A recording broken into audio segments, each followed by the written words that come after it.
So you mentioned vulnerability a couple minutes ago, and Mhm. that brings us to the first law of cybersecurity. Why don't you take us down the path here? So the So- first law of cybersecurity is if there's a vulnerability, it will be exploited. No exceptions. okay. And think about that. I mean, world's full of this. Oh, it totally is. So when you look at the CISA top 10, forget about that. People don't even get the top three for the Mhm. most part, right?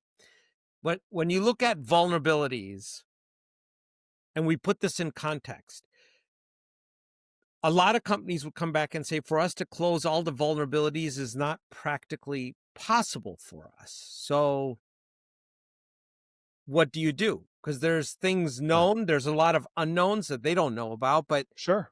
right. And Sure. how much, where do you reach a point of diminishing returns? Well, and on the reverse side of that, the software that we're buying, the developers know that they are releasing it under deadlines with vulnerabilities baked in that they will fix later.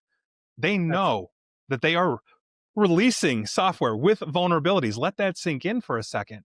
But this really comes down to understanding the quantification of risk. You might have 10 different vulnerabilities. Just use easy numbers here. Two of those might be, oh my God, jaw dropping, bomb dropping, like, holy cow, a third grade class. I could teach how to break into this place. Maybe you start there. But if you don't understand overarchingly through some kind of assessment, like a risk assessment, cybersecurity assessment based on a standard controls framework, think like NIST 800-171 or ISO 27001 for risk, then you're basically playing whack-a-mole with this.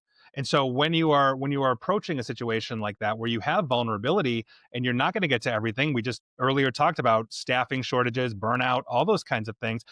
You start with the most urgent and important vulnerabilities based on that risk assessment. What's the likelihood of this happening to your organization, like a ransomware attack? What's the impact that a ransomware attack would have? And if those things are, oh, it's really likely and it would be super bad, maybe start mitigating that first. Right. As opposed to the one that's like, oh, somebody breaks into your wireless. Well, we're in the middle of nowhere. Nobody's going to do that. Okay, fix that one later.